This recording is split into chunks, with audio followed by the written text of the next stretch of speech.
dari kawasan Jalan Bayangkara, Bandar Jaya Lahar, 88.6 Radio Seganti Tungguan FM. Delirious. Pagi untuk Anda semuanya di suasana pagi hari ini. Kita berjumpa kembali dalam program Talk Show. Dan kali ini kita mempunyai satu program baru, yaitu program yang sudah menasional. Bersama Kejaksaan Negeri Lahad, Radio Seganti Tungguan hari ini berdialog. Dan inilah program Jaksa Menyapa. Betul Pak ya. Dan sudah hadir di studio kami ini rekan-rekan dan juga sahabat-sahabat jaksa semua yang ada di Kabupaten Lahad, dan kita akan perkenalkan satu persatu. Terlebih dahulu kami ucapkan selamat pagi Bapak-bapak dari Kejaksaan. Selamat pagi. Ya, selamat pagi. Ini saya langsung berhadapan dengan Bapak Kepala Kejaksaan Negeri Lahad. Ya, orangnya tinggi, ganteng, bukan main, ini orang baru. Terima kasih. Dan memang kalau orang dari saya dengar nih Bapak dari Aceh. Iya. Bapak ya. Oke. Silakan Pak, perkenalkan Pak. Baik, terima kasih. Nama saya Fitra. Ya. Umurnya sekitar 43 tahun, dan saya memang asli Aceh. Asli Aceh. Asli Aceh. Ya. Dan di samping Bapak di sini ada Kasih Datun ya.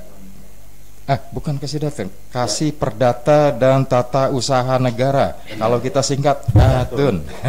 Ya, silakan. Kalau ini udah nggak asing lagi, Pak Rido Dharma. Saya sering ketemu. Iya. Silakan Pak Rido. Ya, terima kasih Pak. Kalau nama saya Rido Dharma Hermanto, yang disampaikan oleh penyiar tadi bahwa saya Kasih Datun, Ya. atau kalau dipanjangkan Perdata dan Tata Usaha Negara. Betul. Saya memang di sini udah hampir 5 tahun, jadi sering ketemu mungkin. Sering gitu, betul ya Pak Rido. Tapi ini yang pertama kali ya ke Ya, studio. benar. Ini yang pertama kali ke studio. Iya, yang sering tuh penyiarnya ke sana. Benar. Dan satu lagi, ini orang baru nih di Intel. Ya, Kasih Intel. Kalau di Lahad tahunya Om Ginting ini. Tahu kemana Om Ginting? Nggak tahunya udah ganti sekarang. Ya, silakan Pak Fitra. Pak Faisal ya. Terima kasih Bapak Datuk. Terhadap saya Faisal Basni. Saat ini alhamdulillah saya sebagai Presiden Dirjen di Kejaksaan Negeri Lahad.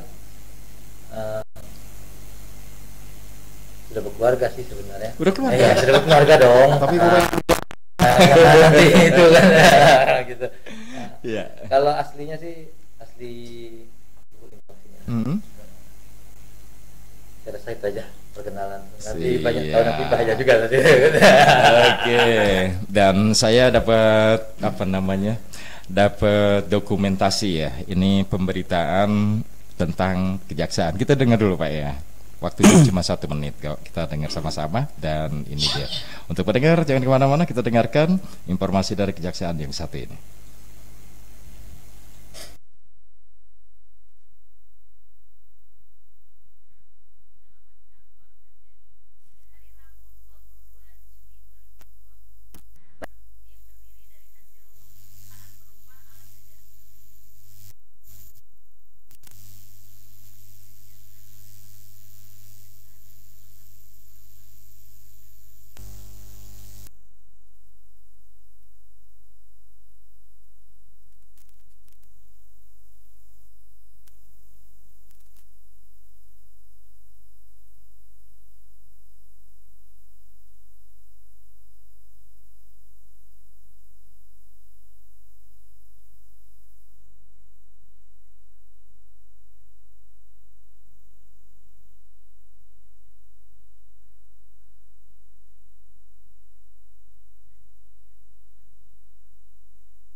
Hari Bakti Adiaksa ke-60, Kejaksaan Negeri Lahad melakukan pemusnahan barang bukti inkrah di halaman kantor Kajari pada hari Rabu 22 Juli 2020. Barang bukti yang terdiri dari hasil sitaan berupa alat kejahatan dan narkotika dengan rincian 106 perkara, uang palsu 1 perkara, serta senjata tajam, handphone, dan minuman keras berbagai merek dari 49 perkara ikut dimusnahkan. 1, 2, 3. Gerakan untuk pencegahannya.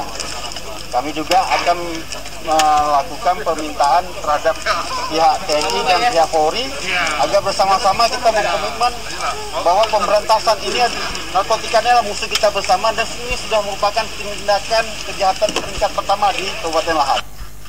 Dari Kabupaten Lahad, Sumatera Selatan, Eri Supriyati, LPPL Radio Seganti Setumbuhan FM melaporkan untuk Ya, itu Pak Kajari, kita sudah dengar Pak ya. Ya. Dan tentu saja ini merupakan suatu kegiatan, dan kegiatan ini adalah kegiatan salah satu acara besar dari Kejaksaan Republik Indonesia atau Kejari, Hari Adiaksa. Betul. Hari Adiaksa ke-60 ini Pak Kajari sendiri yang memimpin setiap kegiatan. Itu acaranya apa aja nih Pak? Untuk kegiatan Hari Adiaksa kemarin kita ngobrol-ngobrol di awal dulu, ini hari ulang tahun berkaitan ya kebetulan dari kemarin Pak. Iya. Ya silakan Pak. Baik. Hari Adiaksa ini merupakan hari di mana Kejaksaan Republik Indonesia ini mulai berdiri sendiri. Ya. Yang dulunya kita bergabung dengan Kementerian Kehakiman, sehingga Kejaksaan RI dengan keluarnya Undang-Undang tahun 1960 menjadi lembaga tersendiri, terpisah dari unsur Kementerian Kehakiman, dan juga Kejaksaan itu sudah 60 tahun hingga saat ini. Nah, dalam melaksanakan serta melaksanakan peringatan Hari Bakti Adiaksa ini, kita ada beberapa kegiatan yang kita laksanakan. Salah satunya itu adalah melakukan pemusnahan barang bukti. Pemusnahan barang bukti ini merupakan kumpulan barang bukti yang dilakukan dan dikumpulkan dari hasil tindak pidana selama 1 tahun ini, yaitu dimulai dari bulan Juli tahun 2019 setelah pemusnahan tahun yang lalu, kemudian terkumpul lagi sampai dengan saat ini, yaitu bulan Juli 2020. Nah, salah satu kegiatan yang kita lakukan yaitu pemusnahan barang bukti itu, kita wajib melakukan pemusnahan di hadapan pihak-pihak yang terkait. Salah satunya adalah untuk pemusnahan barang bukti narkotika, kita harus melakukan di depan pemerintah daerah, kemudian unsur kepolisian, kemudian unsur TNI, unsur tokoh ulama dan tokoh masyarakat, serta dinas kesehatan juga. Hal ini bagaimana disyaratkan dalam Undang-Undang Pemberantasan Narkotika tahun 2009 yang lalu.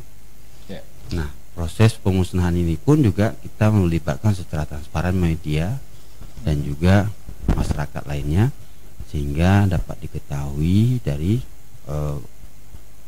tindak pidana apa yang besar di Kabupaten Lahad ini, yaitu dengan jumlah barang bukti dan juga sampai dengan untuk senjata tajam juga kita lakukan pemusnahan di hadapan daripada tokoh masyarakat dan pemerintah daerah. Dan kalau boleh tahu kami Pak, itu barang bukti sebanyak itu dari mana itu bisa didapatkan dari kejaksaan, bisa ada di kejaksaan ya Pak? Ya, itu barang bukti yang diperoleh dari hasil penyitaan. Berkas penyitaan terhadap tindak pidana yang diproses oleh pihak kepolisian. Kemudian juga kita bermuara akhirnya ke kejaksaan, hingga kita bawa ke pengadilan.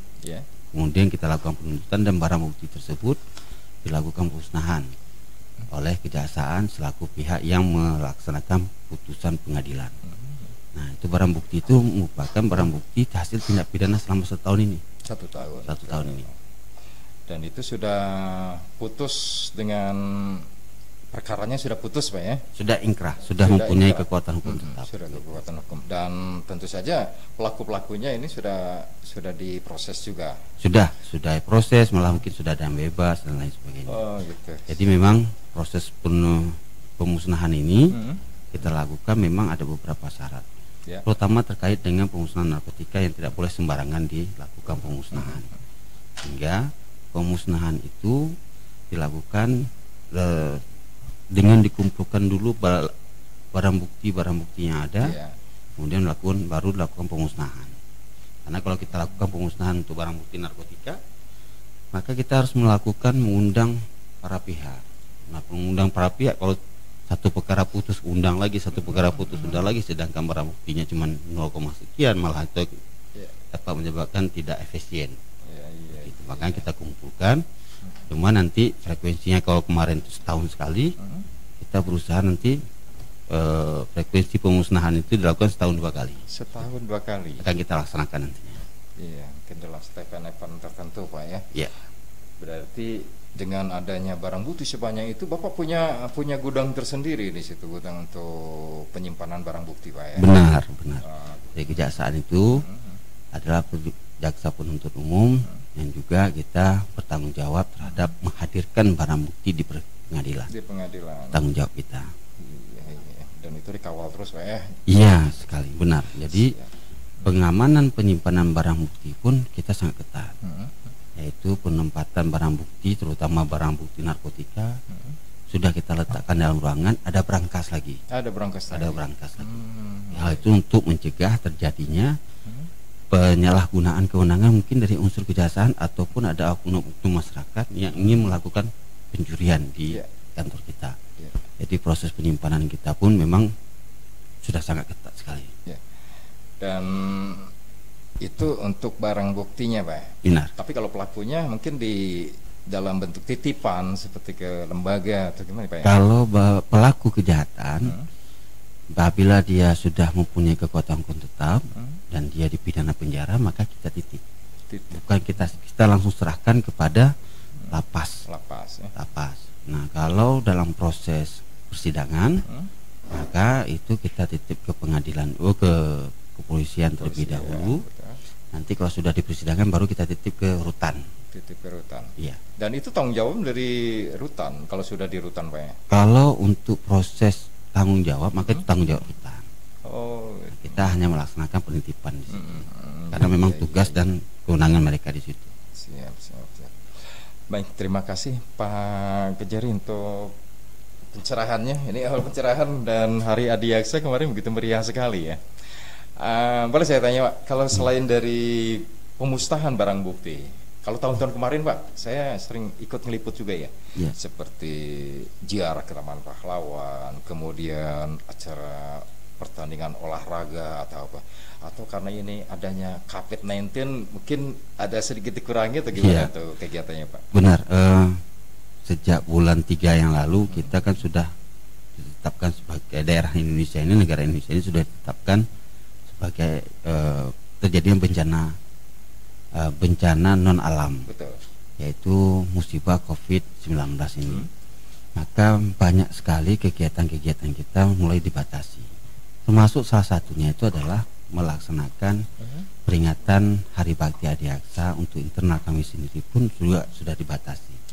Makanya beberapa kegiatan salah satunya ya seperti olahraga itu ditiadakan, jalan santai juga ditiadakan, sampai dengan kegiatan berkumpulan massa yang agak lebih besar itu pun kami tidak berani, paling hanya kita batasi. Salah satu contoh misalnya pada saat melakukan pelaksanaan Hari Bakti Adiaksa itu kita berkunjung ke Taman Makam Pahlawan. Itu jumlah pegawai pun kita batasi. Yaitu hanya pejabat eselon 3 saya sendiri dan juga pejabat eselon 4 para kasih dan istrinya. Selebihnya kita nggak membawa lagi pegawai. Hal ini juga sesuai dengan instruksi Jaksa Agung bahwa pelaksanaan Hari Bakti Adiaksa peringatannya itu harus dilaksanakan sederhana dan juga harus dilaksanakan memperhatikan kondisi protokol kesehatan. Hingga ada beberapa item yang kami tiadakan seperti tahun lalu. Dan yang penting bagi kami adalah peringatan HBA ini kita dapatkan rohnya seperti apa. Seperti itu dia. Kalau temanya Pak untuk tahun ini Pak, tema dari kegiatan HUT Adiaksa? Terus bergerak dan terus berkarya. Terus bergerak dan terus berkarya. Jadi filosofi itu juga bahwa kejaksaan ini di tengah bencana non alam ini, kita akan terus berkarya dan kita akan terus bergerak. Dalam artian bahwa kalau kejaksaan tidak bergerak, bagaimana nanti proses persidangannya, penegakan hukumnya dan lain sebagainya. Dan tidak hanya itu saja, kita akan berusaha dengan inovasi-inovasi lainnya supaya masyarakat juga memahami dan mengetahui keberadaan kejaksaan yang akan terus bergerak untuk membantu dan melayani masyarakat dalam penegakan hukum.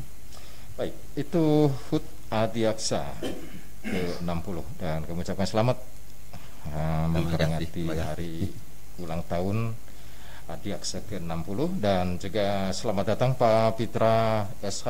Terima kasih. Selaku Kepala Kejaksaan Negeri Lahat, dan ini istilahnya mungkin banyak yang baru ya, dan banyak yang baru, banyak yang kurang tahu kalau Pak Pitra ini sekarang sudah menjabat Kejari, karena Pak Jaka sekarang sudah di Sulawesi kalau saya dengar ya.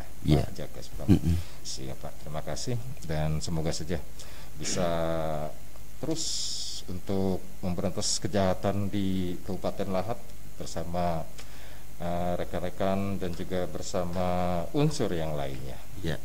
Baik, terima kasih untuk Pak Kejari. Sekarang saya berpindah dengan ingin ngobrol, pengen tahu juga dengan fungsional di Kejaksaan Negeri Lahat.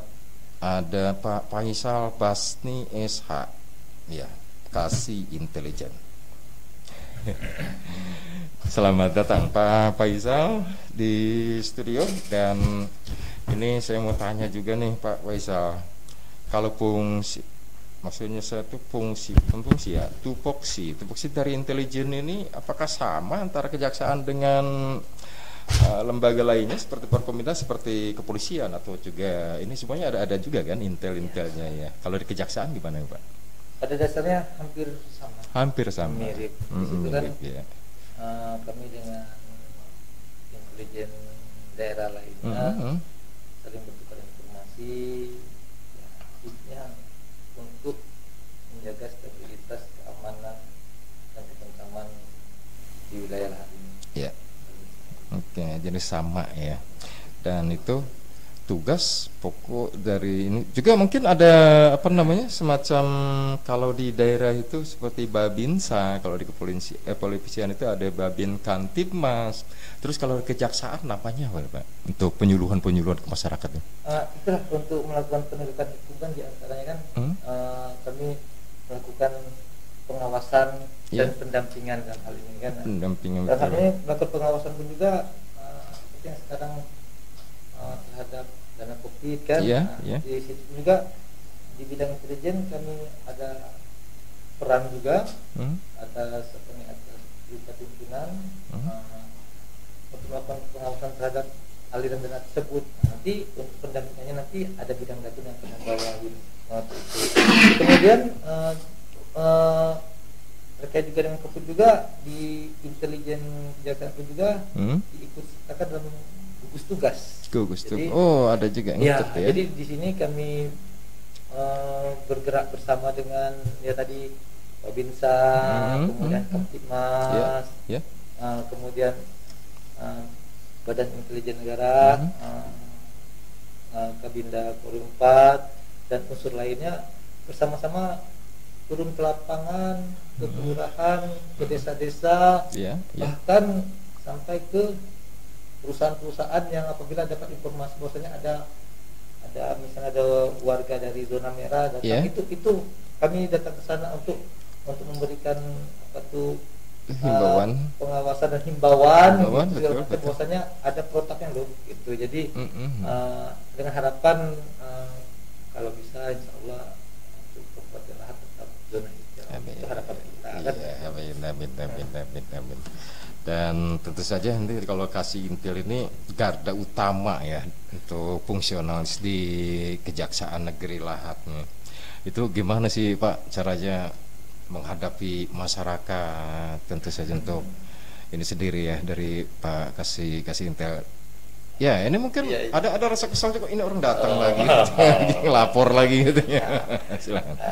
Kami di sini kan sifatnya melayani masyarakat. Ya. Betul. Kita harus berubah saat ini. Apapun yang terjadi dan apapun keinginan dari masyarakat, kami akan memberikan yang terbaik, khususnya di Kabupaten Lahat dan Indonesia umumnya. Jadi walaupun apapun yang terjadi di dalam, kami tetap akan tersenyum. Yakinlah. Nah, kami akan memberikannya terbaik. Pokoknya begitu warga ini juga sesuai dengan arahan pimpinan kami, kan orang keluar dari kantor kejaksaan itu dengan plong, dan tenang dan mengetahui dan tercapailah tujuannya. Misal bertanya tentang proses perkara, penanganan perkara gitu. Betul. Itu nanti akan kita jelaskan kayak gitu. Sudah banyak perubahan di kantor Kejaksaan Negeri Lahat saat ini. Dan memang itulah visi yang terbaru kan, tadi kata Bapak Kajari kan, terus bergerak dan terus berkarya gitu. Jadi itu yang jadi mutu kami saat ini, sesuai dengan visi misi dari pimpinan kami. Oke, siap. Bergerak dan berkarya. Maksudnya gini Pak, bergerak dan berkarya. Ini betul-betul udah bakal merubah ini yang lama yang lama dari kejaksaan. Karena gini Pak, kalau dulu kita datang bawa map, misalnya masyarakat datang mau, nih Pak, saya ngadu nih. Udah dibaca, terima kasih. Betul. Memang kalau seperti dulu, kejaksaan seperti belum mesti mencari model seperti apa. Namun demikian seiring dengan reformasi birokrasi di kita, juga kita mengikuti pola penerapan reformasi birokrasi melalui zona integritas. Maka ada beberapa hal yang harus diperbaiki, terutama terhadap terbukaan informasi, Bapak. Itu satu. Makanya di Kejaksaan kita menyiapkan satu channel YouTube untuk mensosialisasikan kinerja kita. Kemudian juga di Kejaksaan juga telah membuat IG, Instagram dengan akun Kejari Lahat sebagai media informasi. Kalau masyarakat juga masih menanyakan, Pak Kajari ini kasusnya ini seperti apa, nah kita akan jelaskan. Nah itu akan ada pejabat BP, pejabat informasi publik, yaitu langsung kasih intelijen yang akan menjelaskan. Namun kalau ditanya nanti, Pak Kajari tolonglah dibantu terdakwa ini uangnya 50 itu sudah tutup, itu sudah tidak ada lagi. Dan itu kita berharap jangan sampai itu terulang. Masa-masa kekelaman adanya penegakan hukum seperti ini, seperti dulu, itu tidak boleh lagi terjadi, terutama di Kejaksaan.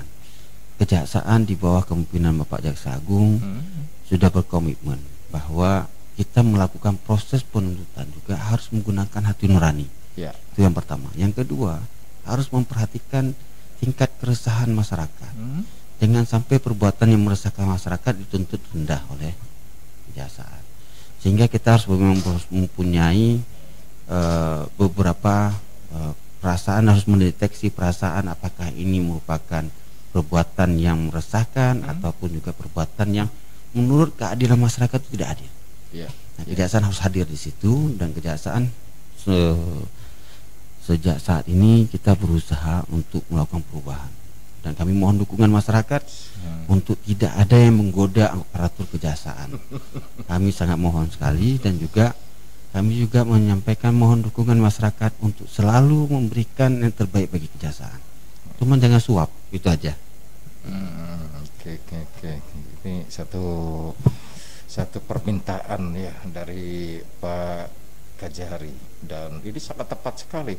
Saya yakin Pak Kajari juga pernah jadi kasih intel ini, entah di mana tapi. Iya, benar. Penyampaian.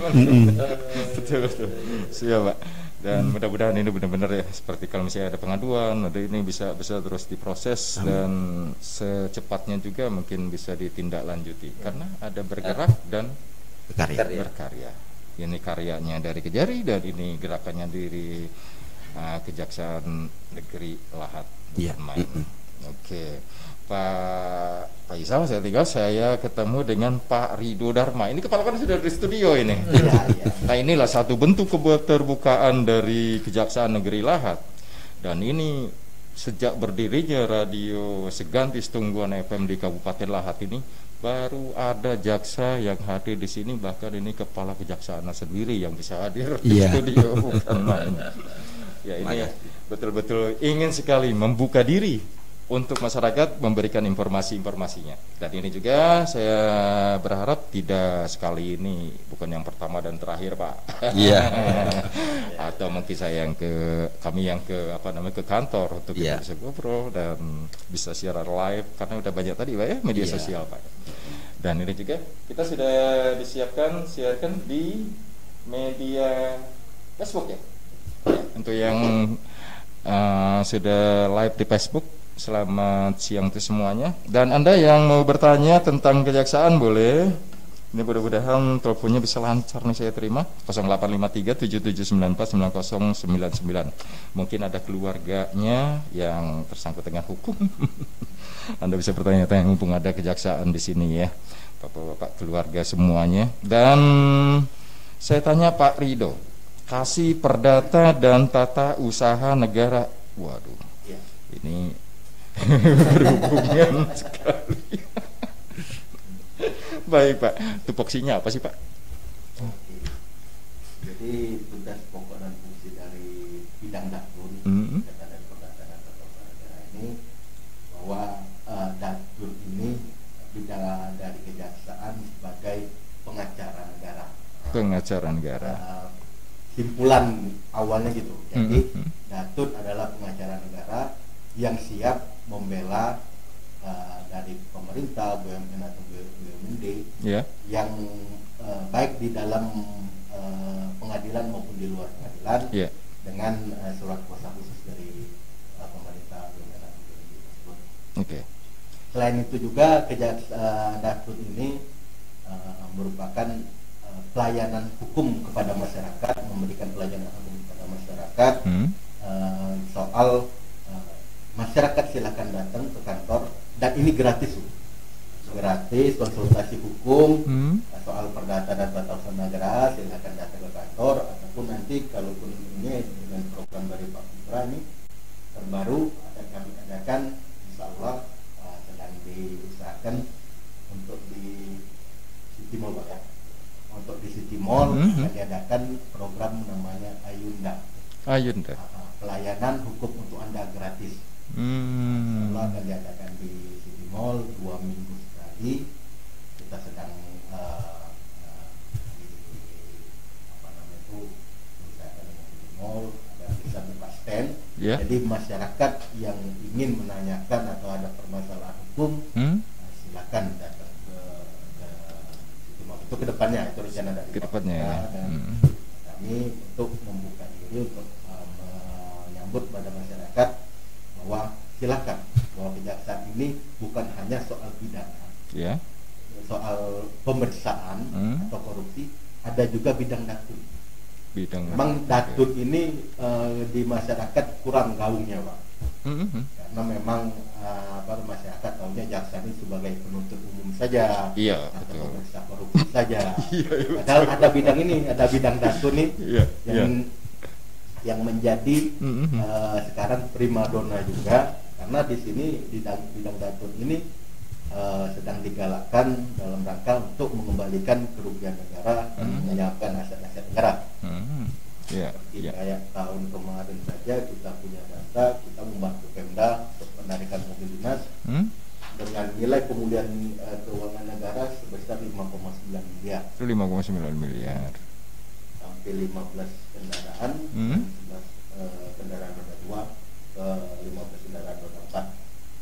Dan juga untuk tahun ini dari kita baru sekitar 377 juta. Lumayan. Ini akan berjalan lagi, kita tetap koordinasi dengan pemerintah, dengan aset, karena di sini sedang dilakukan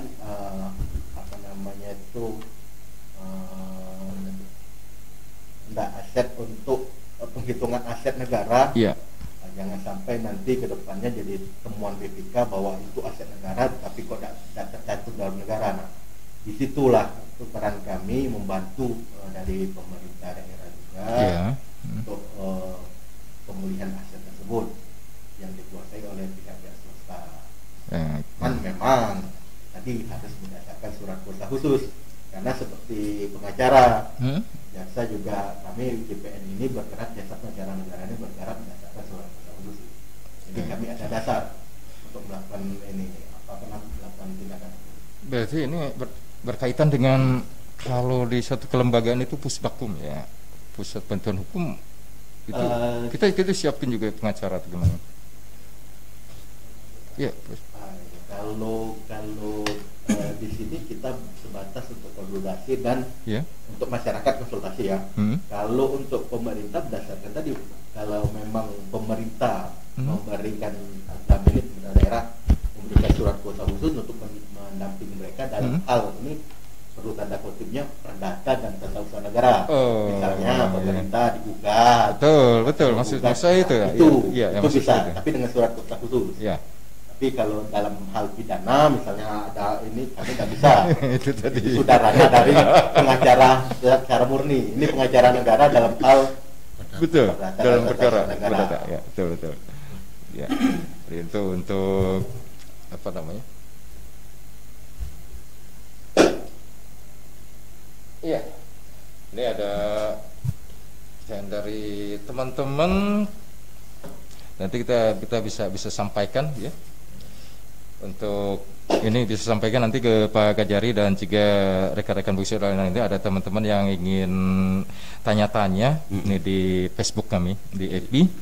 FB-nya Dinas Kominfo Kabupaten Lahat. Tenang aja, ini ada Pak Amir PSP ya, katanya ada pertanyaan gini atau juga mungkin ada saran-saran, dan kita lagi ngobrol dulu dengan Pak Rido. Saya lanjutkan lagi. Jadi fungsi dari tupoksi dari Pak Rido di Perdata, Kasih Perdata di Seksi Perdata dan juga Tata Usaha Negara ini artinya mengamankan aset-aset negara begitu ya. Iya. Jadi mengamankan aset-aset negara, dan sekarang sudah lebih dari 5 miliar teramankan, betul Pak ya? Ya. Untuk tahun 2019. Kalau 2020 ini baru sekitar 370 ribu. Dan ya semoga terus sehingga aset-aset negara bisa terselamatkan ya. Dan itu tugas dari Kasih Perdata dan Tata Usaha Negara. Kalau ini PT UN ya, kita kelanjutannya itu ya Pak Rido. Oke. Ya, kita ke pertanyaan dari teman-teman. Izin Pak Kajari, bisa nggak ya Kejaksaan menjemput bola terkait pelaporan yang terbilang agak lamban dan proses penyidikan atau lidik ya. Betul, proses penyidikan atau lidik yang mana masih dalam pelaporan Polres Kabupaten Lahat. Nah, ini saya tanya langsung kepada siapakah, silakan. Ini biasanya laporannya datangnya ke ruangan ke sebelah kanan kalau dari ruang masuk ke Intel. Iya. Jadi pelaporan terutama terkait dengan pelaporan tindak pidana korupsi, di mana Kejaksaan itu juga berwenang untuk melakukan kewenangan untuk melakukan penyelidikan dan penyidikan yang diberikan berdasarkan peraturan perundang-undangan. Salah satunya itu adalah tindak pidana korupsi. Biasanya pihak pelapor itu biasanya mengirim surat kepada lembaga yang akan minta supaya laporan ini di follow up. Nah, kalau salah satu institusi sudah diberikan, maka institusi lain berdasarkan dengan perjanjian kerjasama dulu, memorandum of understanding yang telah dikeluarkan tahun 2009 lalu, itu wajib untuk tidak memfollow up-nya. Hal ini agar tidak terjadi tumpang tindih proses penyelidikan dan pemeriksaan. Coba Bapak bayangkan nanti satu orang diperiksa di Polres, kemudian dia juga diperiksa di Kejaksaan, lalu diperiksa di KPK dan lain sebagainya. Ini merupakan perbuatan yang dapat tidak efektif dan tidak efisien dan tidak menimbulkan ketidakpastian hukum, seolah-olah hukum itu mengerjai orang lain. Oleh karena itu, apabila telah dilakukan proses pelaporan kepada lembaga kepolisian untuk kasus tindak pidana korupsi, maka itu bisa dilakukan permintaan perkembangan penyelidikan untuk bertemu langsung dengan humasnya. Nah, kalau memang dari pihak kepolisian tidak menemukan tindak pidana misalnya, itu bisa disampaikan, pasti akan dilaporkan juga oleh pihak kepolisian. Betul. Termasuk juga di kejaksaan. Apabila ada masyarakat yang melaporkan adanya tindak pidana korupsi, maka kita akan melakukan telaan terlebih dahulu. Nah, kemudian follow up terhadap laporan itu pasti akan kita sampaikan melalui surat. Apakah kalau persoalan itu, laporan itu yang kita terima itu merupakan tindak pidana korupsi yang besar, kita tidak lagi menggunakan media aparatur pengawasan internal. Nah, itu kalau memang besar.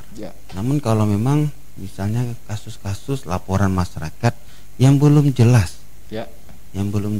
kemudian juga menyangkut kerugiannya cuman sedikit, tambah lagi sifatnya administratif, maka kita pasti meminta APIP untuk melakukan proses itu, karena ini terkait dengan aparatur sipilnya. Nah, seperti itu. Yang kedua adalah permintaan Bapak Presiden Jokowi adalah harus mendahulukan terlebih dahulu proses APIP-nya.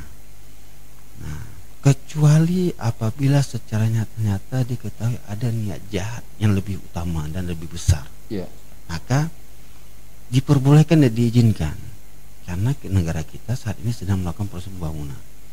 Di bawah tahun 2015 yang lalu itu ada sebuah kejadian yang unik, di mana hampir sebagian pegawai tidak ingin menjadi KPA, kemudian juga nggak berani menjadi PPK, dan juga tidak berani jadi bendahara.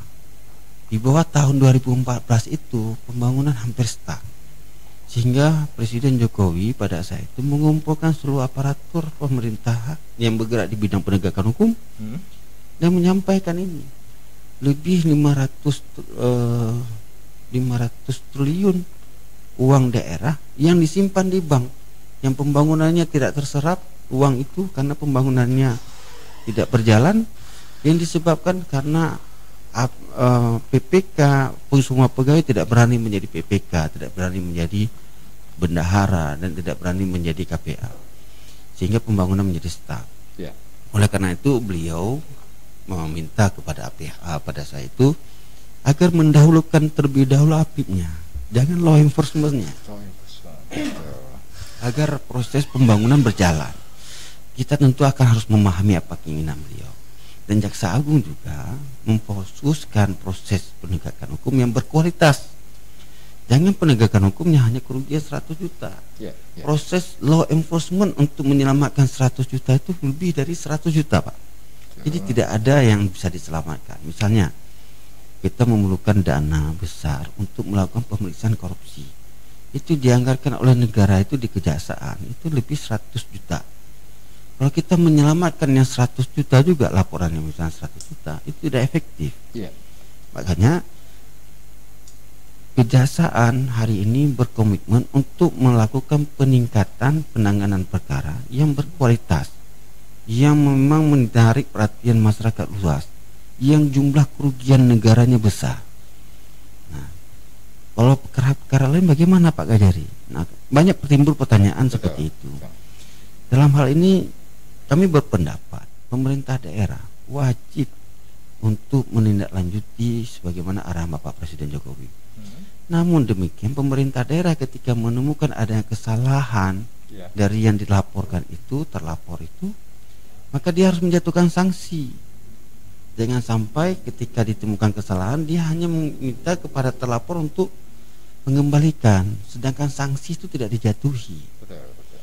Karena harapan masyarakat adalah pelaku yang telah bermasalah ini, terlapor seperti itu, maka dia harus dijatuhi sanksi, dan kalau bisa jangan lagi dia menjabat. Pemerintah daerah tentu harus peduli dan menangkap keinginan seperti itu. bagi kami hal-hal seperti proses penyelidikan yang telah dilakukan oleh satu lembaga, maka kami akan harus menghormatinya. Kecuali nanti misalnya lembaga penyelidik itu tidak mampu melakukan proses penindakannya, maka KPK pasti ambil alih. Karena yang lembaga yang diberi kewenangan untuk mengambil alih itu adalah KPK. Kejaksaan tidak bisa dan lain sebagainya. Baik, terima kasih Pak Peter untuk penjelasannya yang begitu rinci sekali, dan ini mungkin masyarakat juga sudah mengetahui, dan artinya kalaupun kita tadinya awam dengan hukum, sekarang sudah mulai terbuka. Oh, inilah hukum gitu ya. Iya, amin. Dan mudah-mudahan. Iya, karena ini betul-betul kadang-kadang itulah intinya, bukannya kita suzon ya. Masyarakat di Lahat ini banyak kejahatan di Lahat dilakukan oleh masyarakat, karena mereka tidak tahu hukum, tidak takut hukum, karena tidak tahu dengan hukum gitu kan. Itu. Saya sedikit tahu dengan hukum, makanya saya takut hukum, Mbak. Iya. Dan sekarang saya kembali ke Pak Faisal Basni selaku kasih intelijen di di Kejari Lahat. Pak, saya mau tanya dulu nih. Saya pengen dengar keterangan dari fungsi-fungsi kerja di di Kejaksaan Negeri itu ada berapa fungsional dan apa tupoksinya gitu, Pak? Tugas pokok dan fungsi ada beliau di sana itu. Mungkin apal, Pak ya? Kalau kita urutkan dari depan supaya misalnya jangan nanti jangan sampai masyarakat takut kemana kan tadi seperti abang bilang tadi kan. Biasanya menerima laporan itu biasanya masuk sebelah kanan. Iya. Masuk sebelah kanan. Sekarang masuk sebelah kiri dulu, Pak. Jadi kita urutkan jadi di bidang intelijen. Iya. Pertama di antara bidang intelijen itu melakukan pengamanan baik luar maupun dalam. Itu intinya, filosofinya sebenarnya gitu. Ya, semua itu bagaimana terciptanya rasa aman di dalam dan di luar. Maksudnya di dalam kantor kami dan di luar kantor kami tetap berkoordinasi dengan baik ke dalam maupun ke instansi eksternal lainnya kan gitu. Dan di bidang lainnya. Itu sesuatu intelijen. Nah, kemudian masuk agak ke belakang sedikit. Ke belakang sedikit. Ya Bang, masuk ke dalam sedikit itu kita bertemu dengan Kasubag-Bin. Bin itu singkatan. Bagian pembinaan. Nah, itu untuk kurang lebih membina semua warga Adiaksa, khususnya di Kejaksaan Negeri Lahat. Kejaksaan Negeri Lahat. Mulai dari atas kepala sampai ke kaki itu di situ fungsi pengawasannya semua. Kemudian tata cara berpakaian itu diperhatiin semua, apel dan tindakan-tindakan misalnya menjaga kebersihan segala macam itu diatur di situ semua itu. Jadi pengawasan melekat. Itu khusus untuk pegawai di sana ya, Pak ya? Iya. Oke, kalaupun misalnya ada kurang pangkat satu nih kena sanksi. Sebelahnya mau dipasang. Kami tetap berkoordinasi dengan tim kami Kejari kan. Siap. Kemudian ke dalam dikit lagi akan bertemu dengan seksi dana khusus di situ. Di dana khusus. Di situ di dana khusus Pitsus ya. Betul. Kalau misalnya Kasubag-Bin tadi dijabat oleh Ibu Siti. Iya, betul. Kemudian kalau untuk Kasih Pitsus dijabat oleh Bapak Anjas Karya. Oh, sekarang Pak Anjas ya? Bapak Anjas Karya. Saya dari Pak Ridki dulu, Pak Ridho nggak ada lagi. Kalau tidak salah sekitar bulan 11 beliau menjabat di sini. Gitu. Iya, siap.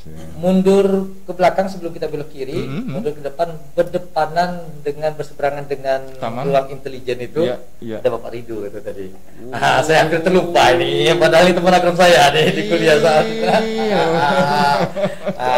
Tadi tupoksi beliau sudah dijelaskan oleh beliau panjang lebar tadi betul. Dan beliau pun juga mempunyai staf-staf JPN yang tangguh. Kemudian berbelok ke kiri kita akan bertemu dengan Kasih Pidum. Iya, itu 1001 masalah. Begitu masuk di Pidum sidangkan, insya Allah inkrah semua di situ. Depan Aula Suprapto ya, depan taman itu paling nyaman itu. Gitu. Nah, itu aulanya atau sebelahnya. Iya, betul. Menangani perkara tindak pidana umum yang tadi Pak Kajari bilang, terkhusus kepada yang sekarang jadi perhatiannya Bapak ya, terkait dengan narkoba dan tindak pidana pencurian. Kemudian satu lagi yang paling bungsu di kejaksaan kami itu ada namanya bidang barang bukti dan barang rampasan. Di sini pun juga di sana banyak juga inovasi yang telah dilakukan oleh teman kita di bidang ini. Kalau untuk pidana umum dijabat oleh Bapak Prasmona. Ya, Bapak betul. Ya, orang Sumatera Selatan juga, dan untuk kasih barang bukti dan barang rampasan dijabat oleh Bapak Berlian Tamam. Ya, Pak Berlian. Dengan inovasi-inovasi yang khususnya sangat memukau dan memberikan pelayanan. Pokoknya intinya Kejaksaan Negeri akan memberikan layanan terbaik pada masyarakat. Senyum, sapa, salam. Dan bila perlu kita antar itu. Nanti mungkin Bapak Kajari bisa menjelaskan apa inovasi-inovasi yang kita miliki Bapak ya. Iya. Apalagi kami kalau datang ke bagian BB itu, karena sebelahnya ada kantin, Pak. Oh gitu. Nah juga sedikit informasi di situ juga banda barang bukti yang ketika kami sampai di situ terlalu banyak, Pak. Dan setelah kita evaluasi ada yang udah 10 tahun di situ. Oh ya. Jadi bagi masyarakat yang mungkin dulunya barang bukti dia tersangkut dengan perkara, kemudian korban pencurian atau penggelapan dan barang buktinya nggak diambil, kami persilakan untuk diambil. Dan itu sudah kami umumkan 40 hari, selama masalah 40 hari. Dan apabila tidak diambil barang bukti itu, maka nanti akan kami tetapkan untuk kami hibahkan kepada lembaga-lembaga pendidikan. Karena lembaga barang bukti seperti sepeda motor itu luar biasa banyak sekali. Dan kami tahun ini memfokuskan untuk penyelesaian terhadap barang bukti yang masih ada di situ. Harapan kami tentunya barang bukti masyarakat yang ada di situ bisa diambil masyarakat yang dia dulunya korban, bukan sebagai dia pelakunya, karena pasti kalau dia pelakunya ada yang sudah disita untuk negara. Nah ini bagai rangkaian daripada tugas utama kami dalam melakukan pembenahan di internal. Dapat juga saya sambung sedikit apa yang telah disampaikan oleh Pak Kasih Intelijen tadi, bahwa ada beberapa pelayanan dari kita itu supaya masyarakat itu terlayani dengan baik dengan kehadiran kejaksaan, terutama dengan program pengantaran barang bukti. Namun demikian program pengantaran barang bukti ini kita harapkan nanti masyarakat dapat memanfaatkan, bukan hanya sebagai simbolis bagi kami di kejaksaan seolah-olah ada tapi tidak difungsikan, tapi bagi kami menyerahkan barang bukti langsung ke masyarakat itu dengan program yang kami sebutkan dengan Mang Baris, itu langsung kepada masyarakatnya. Tentu harus ditunjukkan identitasnya dan barang bukti itu sudah sesuai diputuskan dan dikembalikan kepada yang berhak. Tidak dipungut biaya. Jadi bagi masyarakat yang menginginkan program ini, itu sudah ada nomor hotline kita. Yang bagi kejaksaan itu nomor hotline-nya adalah 0813 733 44 551. Saya ulangi lagi, bagi masyarakat yang ingin mengambil barang bukti yang dari kantor kejaksaan dan diantar ke rumah, maka nomornya itu adalah 0813 733 44 551. Syaratnya otomatis yang pertama sekali adalah syarat itu harus bisa menunjukkan identitasnya. Yang kedua, nanti akan dilakukan seleksi oleh jaksa apakah benar ini permintaan yang dimintakan untuk diantar adalah memang barang bukti itu harus jatuh ke tangan dia sesuai dengan putusan hakim. Kemudian pelayanan yang kami berikan lagi adalah ketransparansi itu. Transparansi ya. Jadi kami meminta kepada masyarakat apabila datang ke kantor kami langsung bertemu dengan pejabat informasi publik. Ya. Jangan langsung ketemu Pak Jaksanya minta ini ditolong, minta ini itu. Karena bagi kami law enforcement hari ini adalah memberikan kepastian hukum kepada masyarakat dan memberikan kenyamanan bagi masyarakat serta keadilan bagi masyarakat. Ketika kami datang kemari, Pak, itu ada 2 tindak pidana yang sangat dominan sekali. Dan 2 tindak pidana yang dominan di sini itu merata di seluruh Indonesia, yaitu narkotika. Itu urutan pertama. Yang kedua adalah tindak pidana pencurian, baik pencurian dengan kekerasan maupun juga dengan pemberatan maupun penggelapan dan ramor-ramor curanmor itu yang luar biasa sekali terjadi. Kami akan hadir di situ untuk memberikan kenyamanan bagi masyarakat. Kami akan lakukan proses penuntutan yang seberat-beratnya. Kemarin saya baru menandatangani rencana tuntutan dari jaksa terhadap pelaku yang menyimpan sabu-sabu seberat lebih kurang 6 gram sebanyak 50 bungkus seberat 6 gram sabu-sabu itu. 50 paket. 50 paket. Ya, 50 paket. Nah, itu kita lakukan penuntutan 14 tahun. Nah, dengan 14 tahun kita tuntut dendanya sebesar 1 miliar.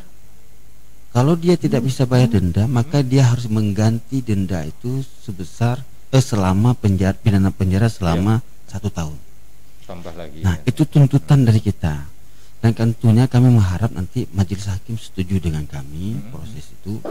Karena sekecil apapun narkotika, kalau dia pelaku pengedar, maka tidak ada ampun bagi kita. Pasti kami akan melakukan proses penuntutan yang seberat-beratnya.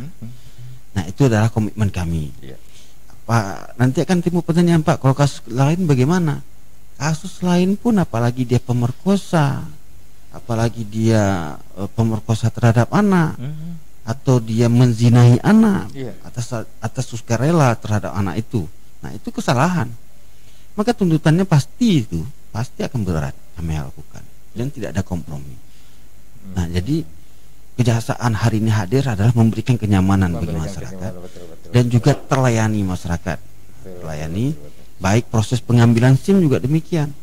Saat ini kami sedang melakukan penjajakan dengan pihak PT Pos agar proses pengambilan pembayaran denda SIM, denda tilang itu bisa dilakukan dengan sistem COD. Jadi masyarakat tidak perlu lagi datang kantor kami, tinggal telepon kantor pos atau telepon kami, nanti akan diantar oleh PT Pos secara COD. Namun insya Allah dalam beberapa minggu ini kita akan menemukan formulasi kerjasama dengan pihak PT Pos. Yang sudah terlaksana saat ini adalah pengantaran barang bukti itu sendiri. Jadi itu salah satu mempermudah masyarakat, memberikan pelayanan. Hari ini jangan dipandang kejaksaan itu sebagai lembaga yang begitu bagaimana, tidak. Kita sudah berubah ini sesuai dengan arahan Presiden dan Jaksa Agung. Kami ingin memberikan yang terbaik kepada masyarakat, baik dari sisi penegakan hukumnya maupun juga sistem pelayanannya dan transparansi bagi kami itu sendiri. Iya. Sebenarnya sih kalau menemui pejabat di di kejaksaan nggak sulit kok. Begitu, siapa masuk ini. Tapi sekarang nggak, Pak ya? Iya. Kalau sekarang kita sudah menerapkan di kantor itu sistem red zone dengan green zone. Red zone itu atau wilayah merah, itu wilayah yang tidak diboleh dimasuki oleh masyarakat luar. Bahkan tamu kajeri pun nggak boleh masuk kalau tidak ada izin. Apalagi ruang BB itu ya. Iya, itu lebih-lebih lagi. Nah, kemudian kalau green zone itu bisa masuk, masyarakat bisa berada, misalnya tempat parkir mobil atau di depan kantor yang depan kantor ingin datang dia bertemu dengan piket, itu diperbolehkan. Tapi kalau masuk ke ruang Kak Jaksa, masuk ke ruang kasih, itu tidak diperbolehkan lagi. Itu memang harus ada izin bagi kami untuk melakukan proses perubahan. Tidak boleh nanti seolah-olah ada pertemuan rahasia ternyata di situ. Nah, itu akan menjatuhkan, akan menimbulkan kecurigaan bagi masyarakat. Kami semua di Kejaksaan Negeri Lahat sudah berkomitmen untuk berubah. Memang Ada masyarakat terima, ada masyarakat tidak terima. Bagi kejaksaan, kita harus move on dari masa lalu. Betul. Dan kita harus bergerak memberikan yang terbaik bagi masyarakat. Dan kami akan melakukan penuntutan terhadap pelaku-pelaku kejahatan yang meresahkan masyarakat seberat-beratnya dan yang memberikan keadilan, baik bagi korban, masyarakat, dan juga pelaku itu sendiri. Ya. Dan saya baru kemarin lagi ya, udah lama sekali saya nggak ke kejaksaan waktu ada acara itu ya. Begitu saya masuk ke dalam pintu, di ruang pelayanan depan itu ternyata ada ruangan lagi. Iya. Wah, ini bagus sekali saya pikir. Karena kalau misalnya pengen ketemu si Anu ya, tinggal dari ini aja mendatangi gitu kan ya, mendatangi tamu. Kita nggak perlu lagi ke ruangannya. Saya mau ketemu Pak Faisal nih. Faisal yang datang ke atas itu. Tapi ini satu yang lagi viral nih Pak. Kemarin teman-teman wartawan dari Ikatan Wartawan Online IWO bertamu ke Pak Kajari. Iya. Akrab banget saya bilang. Dan sekarang Pak Kajari mau datang ke kantor PWI. Gitu ya, Pak. Bahkan sekarang pun sudah ngobrol lagi di radio ya. Iya. Dan mudah-mudahan tidak bosan-bosan ya Pak ya untuk hadir di sini dalam program Jaksa Menyapa. Gitu ya. Baik. Karena terima kasih. Program juga ya. Bagi kami sedikit bagi kami teman-teman media adalah teman-teman mitra kerja yang baik. Dan juga saya tidak mungkin bekerja tanpa ada kontribusi dari teman-teman media. Karena apa yang ingin saya sampaikan, amanah pimpinan dan lain sebagainya, saya butuh pasti dengan teman-teman. Dan juga harapan kami dengan teman-teman media dapat bekerja dengan baik dengan saya selama di sini dan juga dengan kejaksaan agar kejaksaan dan teman-teman media dapat memberikan kontribusi informasi yang baik pada masyarakat. Kontribusi informasi inilah yang dibutuhkan masyarakat agar program kerja pemerintah terutama dari kejaksaan dapat diketahui oleh masyarakat secara luas. Oke, ada pertanyaan ini Pak dari Mas satu ya, tentang ini sudah dijelaskan tadi dan katanya kalau seperti kasus kekerasan anak di bawah umur pada pasal 170 pasal 170 KUHP tapi bukan kasus KKN Pak. Mohon tanggapannya dari Pak Kajari. Ya, jadi ini dia anak sebagai korban atau anak sebagai pelaku. Nah, ini kita harus tahu dulu. Karena kalau anak sebagai korban, tentunya dia harus bisa memberikan keadilan bagi dia. Yaitu keadilan bagi dia sebagai misalnya dia korban maka dia diperiksa. Tentunya di pihak kepolisian akan didampingi oleh sektor oleh pihak pembimbing anak dan juga akan diberikan penasihat hukum apabila dilaporkan. Dan prosesnya pun periksa dia nggak pakai seragam. Kalau dulu mungkin polisi periksa orang itu pakai seragam atau kejaksaan periksa orang pakai seragam. Nah untuk anak itu tidak diperbolehkan. Bahkan di pengadilan itu sendiri ada ruang khusus anak yang didesain sedemikian rupa sehingga itu anak itu nyaman. Nah, jadi pertanyaan itu dia sebagai korban kah atau sebagai tersangka? Kalau anak sebagai pelaku, nah di dalam undang-undang tidak boleh menyebutkan anak sebagai tersangka lagi. Tapi dia anak sebagai anak yang berhadapan dengan hukum bahasanya. Nah, kalau anak berhadapan dengan hukum, yang pasti dia harus didampingi pengacara. Tidak boleh dia berhadapan sendiri. Dan kalau sampai berkas ada anak berhadapan dengan hukum, dia hanya tanpa didampingi oleh pengacara atau tanpa orang tuanya atau wali, jaksa penuntut umum pasti akan mengembalikan berkas tersebut. Itu saya jamin. Nah untuk itu, kalau terhadap anak-anak memang selama 2 bulan saya berada di sini, banyak kejadian. Yang kami terima surat perintah penyidikan dari kepolisian, kasus-kasus pelanggaran berupa kasus pencurian, penggelapan malah rampok itu dilakukan oleh anak di bawah umur, oleh manusia, oleh bukan orang dewasa, kenakalan remaja. Iya, dan ini yang jadi perhatian serius bagi kita, bahwa pelaku anak ini dia melakukan tindak pidana yang di bawah 7 tahun, yang di atas 7 tahun. Kalau di bawah 7 tahun kita akan melakukan diversi. Diversi itu penyelesaian tindak pidana di luar peradilan yang bisa dilakukan di 3 tahapan. Tahapan di penyidik, Kalau gagal di penyidik bisa di kejaksaan pada saat tahap 2. Kalau kejaksaan gagal maka bisa dilakukan diversi di pengadilan. Nah, ini ketika saya sampai di sini ada juga ternyata memang harus menjadi perhatian kita ya. Anak-anak itu diberikan kebebasan, rambutnya dicat, postur rambutnya pun satu botak, satu panjang, dan yang kita sayangkan adalah orang tua atau walinya seperti cuek, tidak memperhatikan hal itu. Ini keresahan kami sebenarnya. Ada dilematis, satu sisi kami ingin memberikan kenyamanan bagi masyarakat. Satu sisi juga kami ingin memberikan hak-hak anak itu supaya dia tidak boleh dipidana. Karena kalau anak itu dipidana, maka jasa depannya itu akan suram. Betul. Karena dia akan terstatus terpidana. Trauma deh Pak ya. Kalau dia mengambil kerja tempat lain itu nggak bisa lagi. Kenapa? Sudah ada catatannya, catatan kriminalnya. Blacklist. Jadi ini yang kita inginkan kepada masyarakat. Tolong masyarakat jangan saling cuek dan tidak memperhatikan. Mari kita memperhatikan anak-anak di bawah umur, ingatkan dan nasihati agar mereka itu berpenampilan lebih baik, rambutnya pun jangan dicet-cet, kemudian selalu memberikan nasihat. Terkadang dilematis kita inilah yang akan membuat kejaksaan terhadap kasus anak ini akan membuat kejaksaan serba dilematis bagaimana proses penyelesaiannya. Namun kami harus mengambil langkah. Langkahnya adalah memberikan yang terbaik bagi masyarakat dan bagi anak itu sendiri yang paling baik. Nah, tentunya juga keputusan yang akan kami ambil untuk proses penegakan hukum itu akan memberikan kepuasan di semua lini. Demikian. Satu terobosan lagi ya, bukan main. Banyak sekali inovasi-inovasi dari Pak Kejari ini. Baru 2 bulan Pak ya. Apalagi sampai setahun nih, biasa setahun mungkin udah naik lagi ke Kejati. Amin. Bukan main. Iya, Pak Pitra selaku ketua atau bukan ketua ya kalau di Kejari, kepala Kejaksaan Negeri Lahat, kemudian Pak Faisal juga Kasih Intelijen dan Pak Rido. Ada kasus yang itu betul-betul ditunggu sekali kalau waktu kemarin ya, begitu ditanya sama wartawan itu, Pak apa sih kasusnya ini? Ternyata kasus narkoba.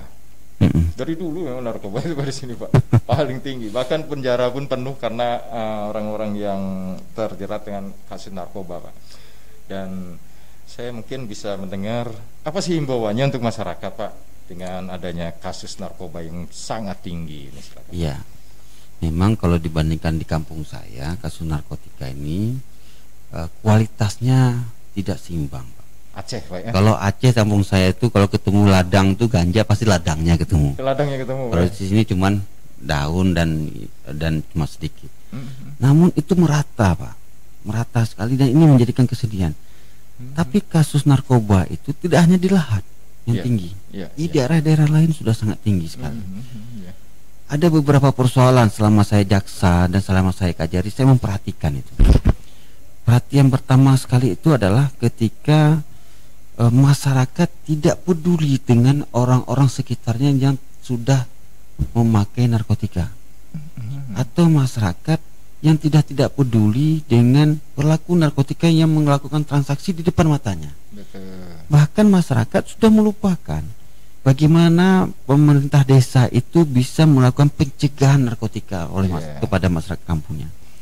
Ini yang kita resahkan, bahwa perilaku masyarakat yang tidak aware, yang tidak peduli dengan sekeliling dia, sehingga mempermudah masyarakat untuk mengkonsumsi narkotika.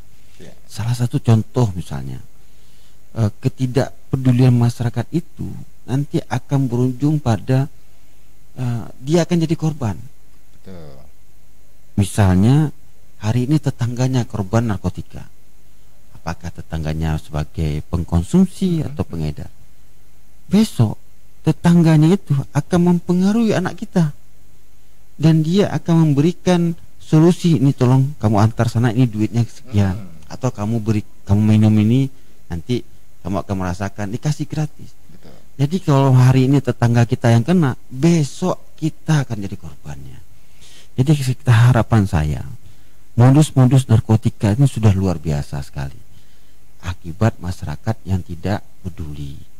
Harapan kita ke depan adalah masyarakat, terutama dari kepala desa, bagaimana memberikan perlindungan kepada warganya, menciptakan organisasi kepemudaan yang valid, yang kuat, agar memberi dukungan kepada masyarakat muda yang beraktivitas, kemudian menjaga sekelilingnya supaya masyarakat juga bisa menjadi garda terdepan dalam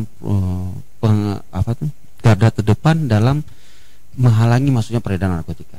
Yang paling penting apabila masyarakat tidak berani, dia bisa melakukan hubungan komunikasi dengan pihak kepolisian.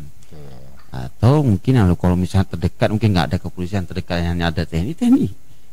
Nah, itu yang paling penting sekali adalah bagaimana pencegahan itu bisa dilakukan. Ini faktor-faktor kenapa peredaran narkotika luar biasa marak sekali. Betul. Seperti itu. Ya. Dan ini ternyata Bapak juga ikut sedih Pak ya. Kalau di Aceh banyak ladang ganja. Apa namanya? Betul ladang itu, betul ladang, cuma adanya ladang aja Pak ya. Dan benar sekali. Ladang itu, tapi kok anehnya orang Aceh begitu taat sekali dengan ini. Bahkan saya pikir lebih banyak kasusnya tentang ganja di daerah lain kebanding dengan di Aceh sendiri Pak ya. Ya, karena memang udah bosan Pak ya. Jadi memang ada beberapa seperti sejarah di Aceh itu penggunaan ganja, tapi bukan disalahgunakan dulunya. Nah, ini juga menjadi stigma yang positif, yang bagi masyarakat itu sudah menjadi sebagian daripada gaya hidup. Nah, jadi persoalan ketika itu disalahgunakan. Nah, tentunya pemerintah sudah tahu bagaimana ganja itu berbahaya. Malah yang paling kita takutkan hari ini adalah peredaran sabu-sabu Pak. Sabu-sabu. Di daerah Aceh kampung saya. Di kampung saya itu karena dia berdekatan dengan selat Sunda, kemudian antara pertemuan antara Samudra Hindia dan Selat Sunda, dekat dengan Malaysia dan Thailand, maka transaksi narkotika luar biasa, terutama sabu-sabu. Pernah itu sekali ditangkap itu 10 kilo, 20 kilo. Nah, dan itu yang tertangkap Pak, belum lagi yang tidak tertangkap. Makanya kita berharap bahwa bahaya narkotika hari ini sudah luar biasa. Sekarang masyarakat harus berani untuk bertindak. Kalau dia tidak bertindak, kami yakini dia pasti akan jadi korbannya nanti. Kami yakini itu. Lambat laun pasti ada korban. Kalau bukan dia, anak dia dan lain sebagainya. Mari kita jadikan narkotika itu adalah musuh bersama kita. Dan di Kabupaten Lahat sendiri Pak, komitmen dari Bapak sendiri dengan Forkompinda yang lainnya untuk memberantas kejahatan ini gimana? Ya, terutama dalam proses penegakan hukum, kami selalu mendapatkan support dari pemerintah daerah. Kemudian juga dengan pihak kepolisian, kita selalu mengadakan komunikasi yang baik dalam penanganan perkara. Terutama hal-hal yang menyangkut dengan perkara besar, terutama untuk kasus barang bukti besar, tentunya kita kejaksaan akan memberikan jalan yang lebih baik dalam supaya berkas itu cepat P21 sehingga bisa kita limpahkan. Dengan pihak TNI juga demikian, kita melakukan hubungan yang baik. Terutama komitmen kita kemarin pada saat pemusnahan barang bukti, dan kita tunjukkan kepada pemerintah daerah. Nah, pemerintah daerah sangat setuju apabila pemberantasan narkotika ini merupakan prioritas utama mereka. Hanya saya sampaikan kepada pihak pemerintah daerah, begitu banyaknya di sini kemungkinan besar adalah pengkonsumsi narkotika. Kita berharap agar dibangun di sini, salah satunya itu adalah tempat rehabilitasi. Karena ini sangat penting sekali. Kita membangun banyak lembaga penegak hukum, apa itu kejaksaan, kepolisian, BNN dan lain sebagainya. Tapi kalau pasarnya masih ada, pasar itu adalah pelaku pengkonsumsi, kemudian yang ketergantungan, maka itu akan sia-sia pembangunan lembaga-lembaga lainnya. Oleh karena itu, lembaga rehabilitasi itu paling penting ada di sini, supaya masyarakat yang terjerat narkotika, seperti dia sudah sebagai penyalahguna, sudah mempunyai ketergantungan, maka dia bisa disembuhkan di situ. Tidak bisa disembuhkan orang ketergantungan itu di penjara. Bukan obatnya itu. Bukan obatnya, Pak. Bukan obatnya di penjara. Tapi kenapa selama ini di penjara, Pak? Karena kita belum tahu apakah dia mengkonsumsi atau tidak. Selama proses persidangan, dia tidak menunjukkan gejala-gejala bahwa dia itu dalam keadaan seperti orang pengkonsumsi. Gejala-gejala itu sudah ditunjukkan. Nah, tapi kalau sudah ada rumah sakit yang khusus untuk itu, saya yakin nanti kita bisa mengambil sebuah tuntutan yang lebih baik tentunya dengan melihat dari pendapat ahli dari situ. Jadi kita berharap seperti itu dari pemerintah daerah, karena kalau di sini dibuka tempat rehabilitasi, saya yakin kabupaten tetangga akan mengarahkan nanti keluarganya ke tempat sini. Kalau kabupaten tetangga yang tidak punya tempat rehabilitasi seperti itu. Betul. Amin. Dan ya, kalau saya pikir kalau tempat udah ada ya, mudah-mudahan kalau sudah bebas dengan COVID-19 itu kan ada balai rehabilitasi tentang COVID ya yang baru dibangun. Ya, nanti kita minta aja Pak Kajari. Yang di Batai itu. Yang di Batai maksudnya. Betul. Rumah sehat. Rumah sehat. Iya. Rumah sehat itu. Oke, banyak sekali inovasinya dan betul-betul saya baru terbuka ini Pak dengan hukum, dengan ini, dan bahkan yang namanya Kajari itu Kejaksaan Negeri. Namanya aja udah ini ya. Udah apa namanya? Udah keren gitu. Masyarakat juga udah kemana, makanya itu banyak apa namanya? Barang bukti yang tidak diambil itu salah satunya karena takut dia datang ke kejaksaan. Tapi dengan adanya ini insya Allah mudah-mudahan masyarakat lebih tenang dan mendapat satu pencerahan.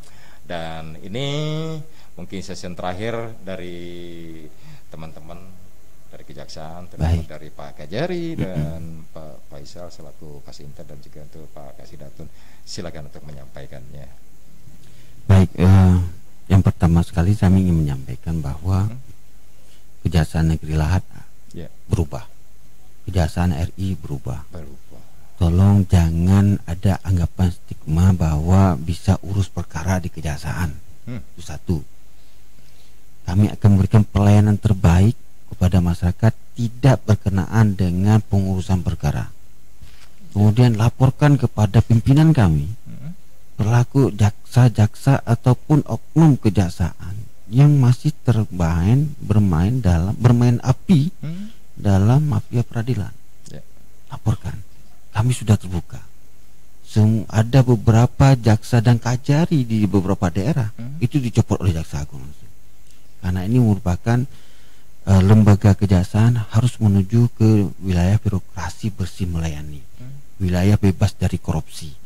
Dan kejaksaan sudah berkomitmen agar semua informasi dan penegakan hukum akan dilaksanakan dengan sebaik-baiknya, dan kami akan memberikan pelayanan terbaik dan juga menghadirkan pelayanan-pelayanan untuk kepada masyarakat, untuk supaya pelayanan yang diberikan masyarakat itu berupa pengembalian barang bukti gratis, pelayanan konsultasi hukum gratis, hingga pengambilan SIM nantinya akan lebih baik dan gratis tanpa ada pungutan. Atau masyarakat memberi uang tip, itu nggak boleh lagi. Jadi itu harapan kami menuju kejaksaan yang lebih baik, menuju penegakan hukum di Indonesia dan di Kabupaten Lahat khususnya yang lebih baik dan mempunyai keadilan. Dan ini sudah mulai musim operasi patuh Musi 2020 ya. Dan tentu kejaksaan sendiri sudah siap untuk terima masyarakat nih ngambil barang bukti nih Pak ya. Oke. Dan mudah-mudahan untuk bulan depan kita akan tahu berapa sih yang kena jaring, terus ini mungkin kejaksaan lebih tahu nanti ya Pak ya. Iya. Oke, sekarang pukul 10:54 waktu Indonesia Barat.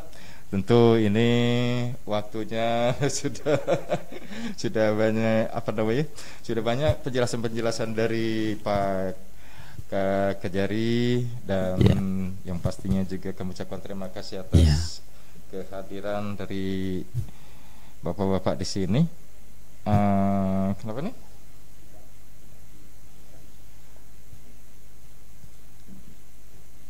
Oh iya, maksudnya untuk teman-teman ya yang sudah ada di Facebook juga banyak sekali nih nonton live bareng-bareng. Ya. Mudah-mudahan ke depan kita bisa buka streaming radio, dan ini lagi digarap juga Pak Kajari, jadi bisa didengar di seluruh Indonesia. Bahkan tapi kalau ini sudah live kita Pak ya. Iya. Baik, terima kasih Pak Kajari. Kita close dan terima kasih juga. Mudah-mudahan tidak bosan-bosannya Bapak untuk hadir di sini di radio, tentu saja untuk memberikan informasi-informasi yang menarik lagi. Dan ini saya rasa satu yang ada saya selaku masyarakat juga merasakan. Jadi masyarakat tidak lagi takut dengan jaksa, kejaksaan gitu ya. Tapi bagi pelaku kejahatan maka mereka akan ketakutan. Pasti akan takut. Tapi yang pastinya dari pihak keluarga, gimana nih untuk kejaksaan ini bakal begini? Tidak ada lagi sekarang Pak ya. Tidak boleh lagi. Tidak boleh lagi. Terima kasih. Dan baik, terima kasih untuk para pendengar. Anda sudah bersama kami, bersama Radio Segantis Tungguan FM dan juga bersama Kejaksaan Negeri Lahat dalam program Jaksa Menyapa. Saya Ade undur diri. Dan terima kasih untuk Bapak-Bapak, terima kasih untuk waktunya. Kita salam untuk perpisahan Pak Faisal dan juga Pak Fitra, kemudian Pak Rido, silakan. Ya. Terima kasih atas undangan dan acara ini. Kami harap selanjutnya tetap ada jaksa penyapa. Siap. Baik dilaksanakan di ini ataupun di kantor. Siap.